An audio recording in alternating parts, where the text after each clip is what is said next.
Hi అండి అందరికీ. నేను చెప్పాను కదా మా అమ్మకు బాగలేక ఊరికి వచ్చాను అనేసి. సో ఇదే మా అత్తయ్య వాళ్ళ పొలం అనమాట, మా మేనమామ వాళ్ళ పొలము. సో మొన్న మొత్తం వరి కోతలు అలాగే చెత్త తొక్కడం అన్నీ అయిపోయాయి అనమాట. సో ఈరోజు వచ్చేసి తూర్పాన పొయ్యాలి, అన్నీ వడ్లన్నీ తీసి ఇంకా మూటలకు ఎత్తాలంటే ఈ గడ్డి అన్నీ తీయాలి కదండి. సో అందుకనేసి తూర్పాన ఒకప్పుడైతే చాటలతో పోసేవాళ్ళు అనమాట. మా చిన్నప్పుడైతే చాటలతో తూర్పాన పోసేవాళ్ళు. గాలి ఎప్పుడు వస్తుందా అని వెయిట్ చేసి ఒకరు ఎత్తిస్తూ ఉంటే చాటలతో ఇంకొకరు అలా తూర్పాన గాలికి పోసేవాళ్ళు. మళ్ళీ నీట్గా వచ్చేవి అనమాట వడ్లు.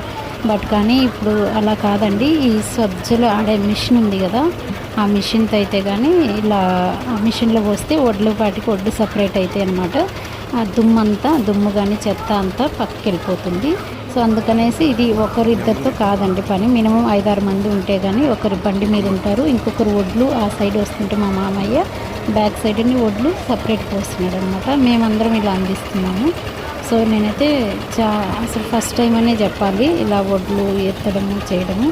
బట్ కానీ మనుషులు లేరు రమ్మంటుంటే మనమేం, మాకు తెలుసు అండి ఈ పనులన్నీ తెలుసు అనమాట. సో ఎటు ఉన్నాం కదా అనేసి ఒకరికొకరు చాలా వరకు ఇటువంటి చిన్న చిన్న పనులకైతే కూలోళ్ళను పని వాళ్ళని పిలుచకుండా మేమే చేసుకుంటాం అనమాట.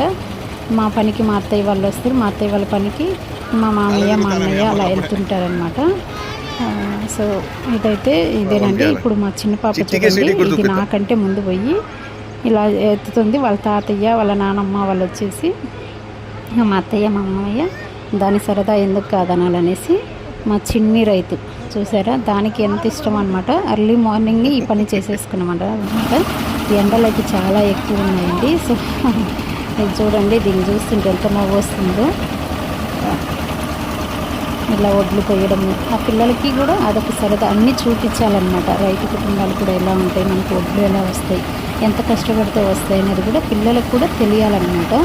యాక్చువల్లీ ఇదొక మంచి మూమెంట్ అనే చెప్పాలి. మా పాపకైతే వాళ్ళు కూడా తెలుసుకుంటారు, అలాగే హ్యాపీగా ఫీల్ అవుతారనమాట. వాళ్ళని కూడా చేయిస్తారు, వాళ్ళ తాతయ్య పక్క నుండి చేపిస్తాను. Thank you. వీడియో కనుక నచ్చినట్లయితే లైక్ చేయండి.